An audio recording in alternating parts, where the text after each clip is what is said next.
Hey everybody, welcome back. I'm glad to be back after a long hiatus, and I'm sorry it's taken a while for me to do this review. I've just been busy, etc, etc. So today's review will be, it's a belated one for DmC. I've just finished it. I really did not want to review this game until I finished playing it. Now that I've finished playing it, my god, I've got so much to discuss. Before I start, I'm just going to point out a new addition to the family. So here I have, everyone's probably wondering what this big box is. This is the Drake's Deception Uncharted 3 Collector's Edition. This is the wardrobe thingy, magic looking thingy. And over here I'm accompanied by Mr. Nathan Drake himself. So he's going to be helping me out in my review today, hope you don't mind. So, DmC, let's get cracking. Absolutely had me gobsmacked. I really did not expect much. If anyone watched my previous video about my DmC demo, first thoughts and impressions, which I will be making frequent referrals to, there was a couple of things that I pointed out, like the new looks for Dante, new looks for Vergil, blah blah blah blah, but I'm going to be carrying on this review from an unbiased point of view. So firstly I'll be wanting to discuss the story. Now the story for DmC really surprised me. I really enjoyed it. It really explains, it really ties together the first 4 Devil May Cry games quite nicely, I thought. What happened in Dante's past, etc, etc. So the game is it's stuck between 2 alternate realities. It's stuck between modern world and limbo. Dante and Vergil are obviously a hybrid race of angel and demon. Angel Mother Eva and Demon Father Sparta, and the transgression of their acts, you know, Angel hooking up with a demon, knocking out a couple of kids, really did piss old King Mundus off, and King Mundus is the Demon King. He was not happy to hear that the mix of these 2 bloods were made, so he's come to rip out her chest and feast on her heart, and he's locked poor old Sparta away for all of eternity. So story, it really had me having a lot of, made me have a lot of flashbacks to another amazing game called Bayonetta. So anybody who played Bayonetta knows that she herself was a mix between Umbrum Witch and Lumen Sage. So it's very similar, it's in the same vein. But DmC's story, like I said, surprised me. It was very good. I thought the pacing was excellent, I thought the narrative was well done. I think they didn't try bog me down with too much information. I think it's about 16 to 17 missions in the game. I'm sorry if I got that wrong. The first 3 missions really focus on Dante, trying to accept the fact that he's not human. That he's obviously there's something different about him, and the fact that there are 2 sides of him, his demonic side and an angelic side.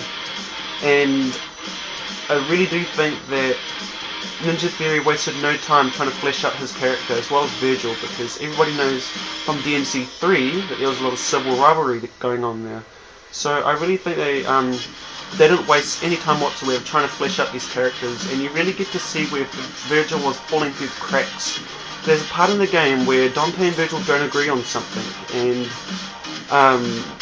you really get to see that Dante is a more humanistic person, and I'm trying to keep it spoiler-free as possible. The story is just, I think it ended. It started off really well, and it ended with a bang. Just overall excellent. I really don't have much to complain about the story. Nextly, I'll be talking about the characters. Everybody knows it's Dante and Vergil. Vergil is accompanied by a woman he rescued. Her name is called Cat, and Cat is human.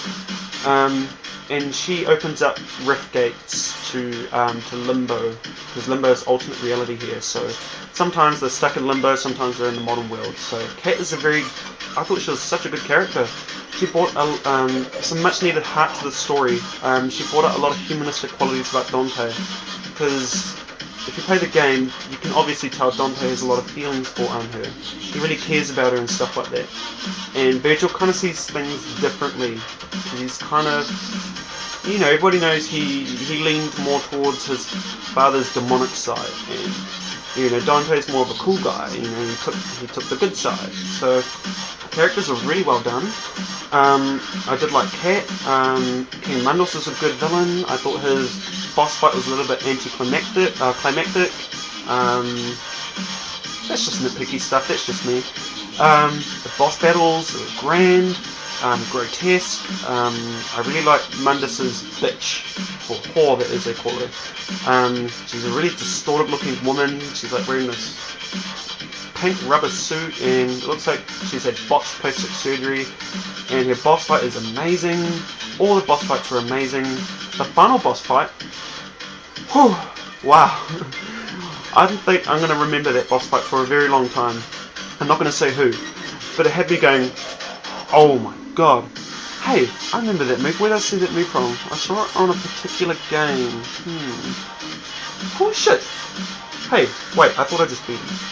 That's exactly what I did. I was just like, wow, like, I really do have to applaud Ninja Theory here for their work on their characters and the story. I think they just meshed together so perfectly.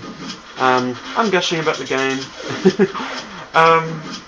Thirdly, I'll be looking at the gameplay. Just a quick referral to my DmC demo first impressions and thoughts. I said that the gameplay was flawless. I still stand by that. I really do think it was such a subliminal mix of gameplay, just the right amount of cutscenes, and an excellent amount of traversal. There's a lot of platforming here and there, because there's your angel arms and your devil arms. Angel arms, there's this Osiris scythe, which is used for crowd control. There's these boomerang looking things, they're called Aquila, I think. Aquila? I'm pretty sure it's Aquila. It reminded me of Trish's round harvest when she throws Sparta and it twirls around like a boomerang. It's exactly like that, so that was really nice. And then Devil Arms, you've got his Arbiter Axe and these new gauntlets, and they're called Erics. And these offer more charged attacks, you can hold down the buttons to charge attack them. Rebellion, which is his versatile weapons, and there's quite a few guns here to collect as well. All in all, I thought it was such a perfect mix of gameplay. They really give you a lot of options, and as much as I love Bayonetta, I think it left me a little bit out of my depth. It had me, because there was so much moves to master in this game.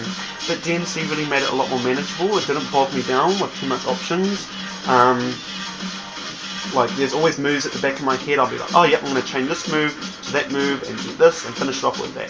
So it really did have me preempting my move and, you know, planning what to do next. And it really did not bog me down with all the options that I had. So it was just, all in all, gameplay perfection in my opinion. The traversal parts were fun, they were exciting. You have to use his angel lift and his demon pull to, you know, reach your destination. Just all in all, I think it's platforming greatness. Just the right amount of cutscenes, the story moves along at a nice pace. Fourthly would be graphics. Graphics, in my previous video I said they weren't shit, they weren't great looking. Now, this is where I have to eat my own words, because I really do think DmC, really, it's some of the most creative, some of the most original, some of the most breathtaking looking artistic directions and ideas that they came up with. The level designs are simply fantastic. The environments are grand, they're really diverse. There's this part when you get up to a nightclub. I believe the mission's called Devil's Dalliance, and there's so much going on. There's like trippy lights, there's psychedelic looking rooms, there's hellish looking corridors, you know, the gothic look that we all know and love. It's just such a great mix of all those environments, and I really do think the artistic direction that Ninja Theory took was needed. When Dante goes to the Devil Trigger, the colours start bleeding, it's like a white background, and there's like bleeding colours like black and reds and whites. I think it was just so good to look at. All in all, graphics were amazing, I must say. I'm not one for graphics, but I think the graphics were sublime. People are probably wondering, with all the awesome feedback I'm giving about this game, what is wrong with DmC? There's only a couple things wrong with it, and these are just nitpicky things. My first problem I had was the very first mission, actually. There's this part where you get up to the spinning Ferris wheel, and you have to clear this wave of enemies, and there's this gate blocking the way in which you're supposed to go through to progress the story. And after I cleared that wave, the gate didn't open. It just stood there, it was just closed. So I reloaded the checkpoint, tried it again, it was still closed. I was like, oh, this is strange. So I replayed the whole mission and then it opened. So I think that was an obvious glitch right there. But these are not unforgivable things. these are just some of the things that wipe down ever so slightly. My other second issue would be the frame rate. Sometimes it drops in between some of the cutscenes where there's heaps of graphical shit going on. But all in all, there's like a brief second here and there, there's a pause, a little bit of tearing, but nothing unforgivable, guys. I really do think that DmC just melted any pre-misconception I had about it, especially when I said about Dante and Vergil's new look. I kind of got over it, because what a game should do is point out its beautiful qualities, the stuff that makes it fucking awesome. And because it's got so much of this going on, it made me kind of forget about those things a little bit. So that's why I'm ranking it so highly. Also, people were probably wondering, well, that's a different looking case. Why have you got this case? This is a limited edition packaging. I don't know if this was available everywhere. It's just the normal game underneath it there. And with this, I was actually given a soundtrack, which is really nice. I really do appreciate the fact that they put in a soundtrack. I don't know if it's the full soundtrack though.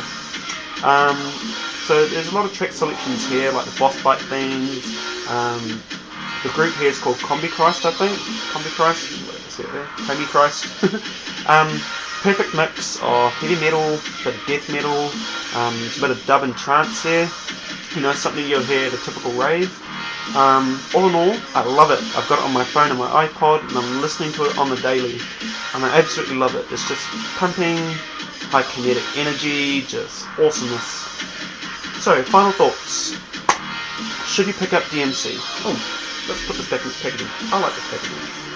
Should you pick up this game? Abso-fucking-lutely, guys. Even if you have been vaguely interested in DmC, I think this would be a very good place for you to start, because I think this is the finest DmC experience made thus far. And I'm not comparing this to the previous DmC games. That's not fair. This is its own project, this is its own work. But I really do think that this game is spectacular. It's marvellous. It's got this fuck you attitude to it. It's cracking characters, awesome story, immersive gameplay, outstanding visuals. The art direction is amazing. Soundtrack is, God, it's a godsend. I really do think that this game warrants a 10 out of 10. I don't do games for scores.